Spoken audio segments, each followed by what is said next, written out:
Assalamualaikum warahmatullahi wabarakatuh. Halo semuanya, perkenalkan saya Talita Neira dengan NIM 061 dari Prodi Pendidikan Teknologi Informasi 2021A. Di sini saya akan mensimulasikan tentang jaringan wireless dan DHCP. Sebelumnya, kita harus mengetahui apa itu jaringan wireless dan DHCP. Wireless adalah jaringan nirkabel menggunakan gelombang radio seperti ponsel, televisi, radio, dan wifi laptop. Sedangkan wireless internet adalah layanan internet yang dapat diakses tanpa koneksi kabel fisik ke komputer menggunakan internet. Layanan internet wireless umumnya disediakan oleh penyedia layanan internet melalui router wireless atau secara lokal melalui penggunaan router wireless yang terhubung ke kabel atau modem DSL di rumah atau di kantor. Pada jaringan wireless terdapat 3 buah komponen yang dibutuhkan untuk mengirim dan menerima data, yaitu sinyal radio atau radio signal. Sinyal radio dapat diubah menjadi data digital dengan cara menyatukan transmitter, receiver, dan antena yang dari gelombang menjadi bit-bit biner dalam semua peralatan wireless LAN tersebut. Yang kedua ada format data atau data format, dan yang terakhir ada struktur jaringan atau network structure. Saat akan mengirimkan data, ketiga komponen tersebut akan berfungsi sebagai alat yang merubah data digital menjadi sinyal radio. Pada saat menerima data, ketiga komponen tersebut akan berfungsi sebagai alat yang merubah sinyal radio menjadi data digital. Berdasarkan pengertian wireless di mana tidak dibutuhkannya kabel atau perangkat lainnya untuk terhubung ke router, maka dengan seperti ini semua orang bisa mengakses jaringan wireless di area tertentu. Maka ada baiknya ketika menyiapkan jaringan wireless, jaringan harus dilindungi password untuk keamanan jaringan dan melakukan pengaturan jaringan wireless. Berikut adalah macam-macam keamanan jaringan wireless. Yang pertama ada WPA-PSK atau Wi-Fi Protect Access Pre-Shared Key. Adalah pengamanan jaringan nirkabel dengan menggunakan metode WPA-PSK jika tidak ada autentikasi server yang digunakan. Selanjutnya ada WEP atau Word Equivalent Privacy atau Shared Key. WEP digunakan untuk meningkatkan keamanan pada jaringan wireless. WEP digunakan untuk membuat password keamanan standar untuk mencegah akses tidak sah ke access point. Selanjutnya ada WPA atau Wi-Fi Protect Access, adalah suatu sistem yang juga dapat diterapkan untuk mengamankan jaringan nirkabel sebagai pengganti dari sistem WEP, yaitu nantinya WPA akan lebih banyak digunakan pada implementasi keamanan jaringan nirkabel. Pada umumnya, sinyal Wi-Fi yang ada pada saat ini dibagi kepada sinyal Wi-Fi dengan frekuensi 2.4 GHz dan juga 5 GHz. Dengan frekuensi tersebut bisa membantu untuk mendapatkan sinyal yang baik dan kuat untuk mengakses internet. Frekuensi 2,4 GHz adalah frekuensi atau sinyal yang sudah sejak lama kita gunakan pada umumnya. Dengan usia yang sudah lama, gelombang ini adalah area bebas di mana nyaris semua perangkat wireless memakai frekuensi ini. Contoh umumnya seperti pada perangkat remote control TV, remote control mainan, remote alarm mobil, Bluetooth, dan router Wi-Fi salah satunya. Sedangkan frekuensi 5 GHz digunakan ketika sambungan Wi-Fi Anda langsung mengarah atau tidak terhalang bangunan dinding dan lantai, atau layaknya wireless Wi-Fi yang bisa dibawa kemana-mana dan selalu ada di dekat perangkat yang memerlukannya. Selanjutnya langsung saja kita ke simulasi menggunakan Cisco Packet Tracer. Nah, kita akan melakukan simulasi sesuai dengan skenario yang ada pada di sini ya. Sesuai langkah-langkah yang ada di sini. Nah, langsung saja kita ke Cisco Packet Tracer-nya. Yang pertama kita membutuhkan satu switch.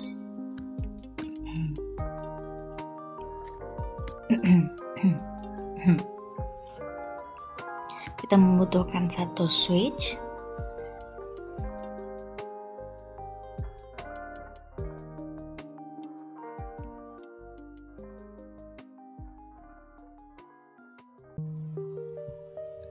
Lalu 2 access point,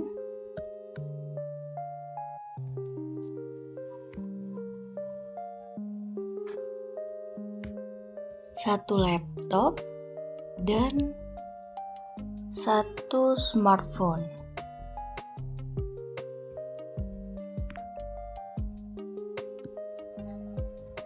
Nah, lalu ini dia terhubung karena belum mempunyai SSID dan belum ada autentifikasinya. Nah, sekarang kita hubungkan switch dengan access point. Seperti ini. Tunggu sampai warna hijau, kuning-kuningnya. Setelah itu kita ke access point 0. Nah, di sini kita ke config-nya, kita ganti display name-nya jadi AP1. Lalu kita ke port 1. Di sini SSID-nya kita juga ganti AP1. Untuk authentication-nya kita ganti WPA2 PSK. Lalu kita masukkan passwordnya di sini 123456778. Oke, sudah. Lalu kita ini nggak nyambung lagi karena SSID-nya sudah berbeda. Nah, selanjutnya ini di access point 1 kita config, ini kita ganti jadi AP2. Lalu ke port 1 ini kita ganti jadi AP2. Authentication-nya kita disable aja. Sudah. Nah, ini terputus karena masih belum sama SSID-nya. Selanjutnya kita ke laptop.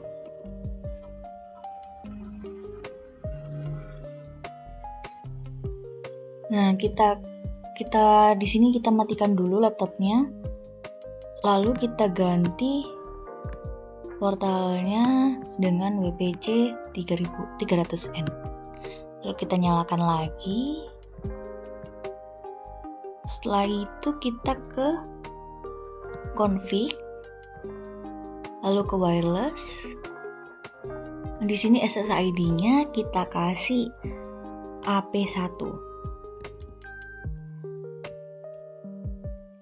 agar dapat terhubung dengan AP1 tadi. Lalu di sini kita kasih WPA2-nya, kita klik WPA2 PSK, lalu kita isi passwordnya sama dengan di AP1 tadi, yaitu 1-8. Oke, selanjutnya kita kasih IP-nya. Kita isi IP-nya secara statik. IP-nya 192.168.1.129. Subnet mask-nya 255.255.255.128 karena dia slice 25. Sudah, setelah itu dia akan terhubung secara otomatis. Selanjutnya kita atur yang smartphone. Nah, kita ke wireless. Ini kita isi AP2. Lalu ininya tetap disable. Lalu kita masukkan IP-nya smartphone. Kita isi secara statik. Sini 192.168.1.1.130.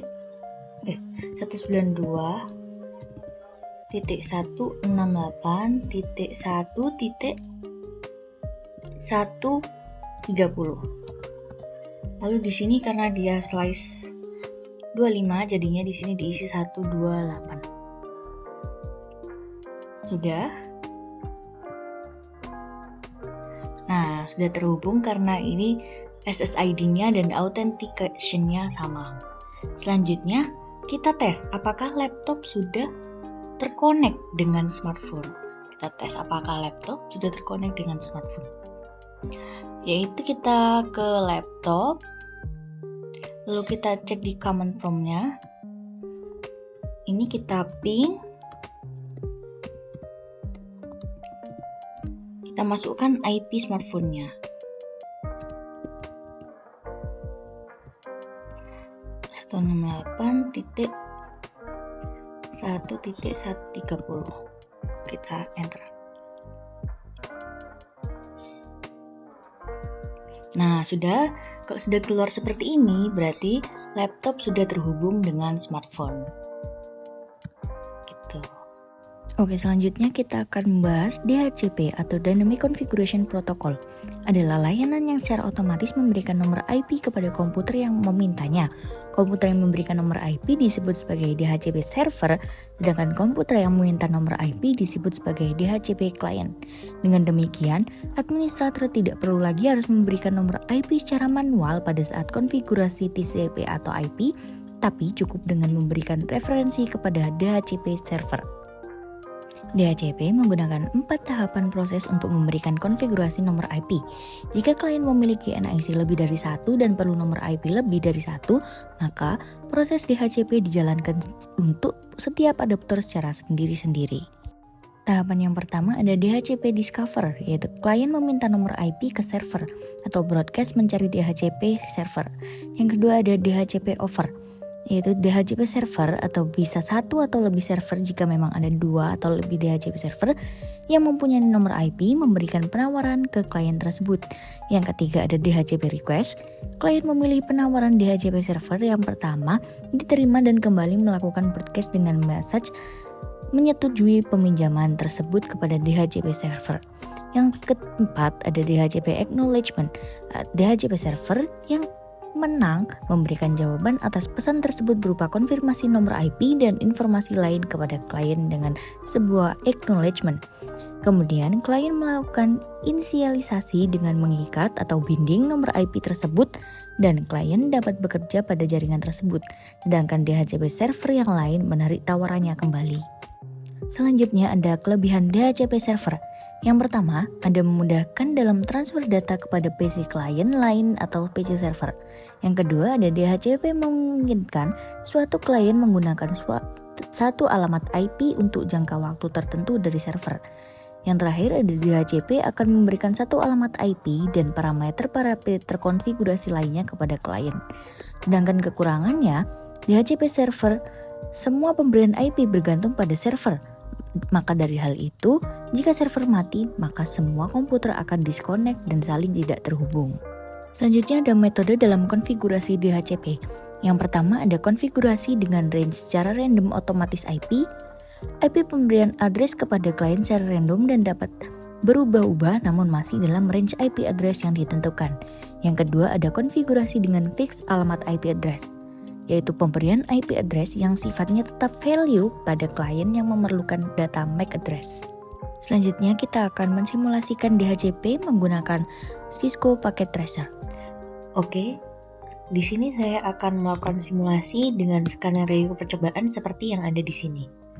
Dalam percobaan ini, kita akan mensimulasikan DHCP server dan DHCP client di atas jaringan wireless bridge yang telah kita praktikumkan sebelumnya. Yang bertindak sebagai DHCP server adalah PC server dan yang bertindak sebagai klien adalah laptop dan smartphone. Nah, karena di sini kita pakai topologi yang sama seperti jaringan wireless sebelumnya, kita tinggal menambahkan servernya. Di sini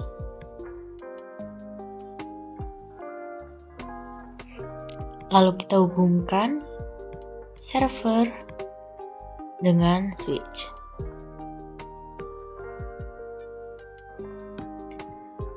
Setelah itu, kita set IP servernya.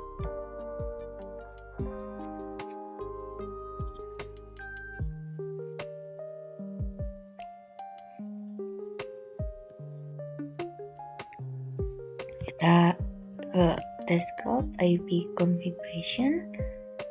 Kita isi secara statik, yaitu 192.168.1.253. Lalu subnetnya di sini 128.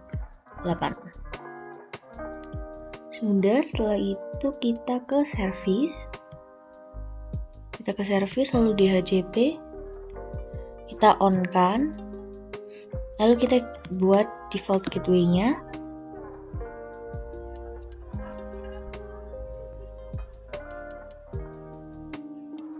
(192.168.1.254) dan DNS servernya kita pakai 33.33.33.1. Nah, di sini ada start IP address-nya ada 192.168.1. Kita buat di sini 254. Lalu subnet masknya ini 128. Lalu di sini kita maksimum numbernya pakai 50. Sudah, setelah itu save. Nah, setelah itu, ini kita pakai 151 dan subnetnya ini 128, lalu kita save. Sudah, setelah itu kita ke laptop. Di laptop kita ke IP, kita ganti IP-nya ke DHCP. Nah, setelah itu akan keluar IP-nya secara otomatis di sini. Lalu kita ke smartphone,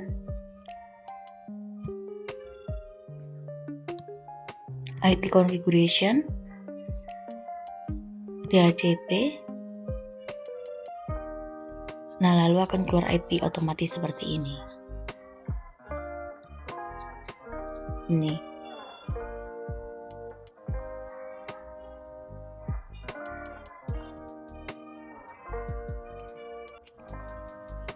Lalu kita akan melakukan ping ke command prompt.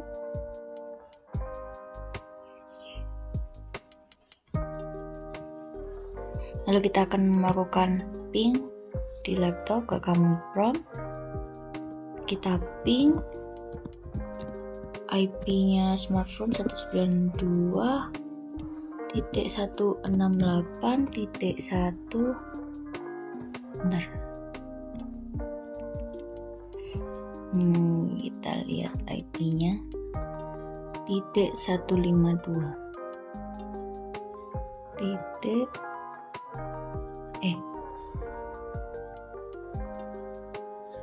Satu titik 152.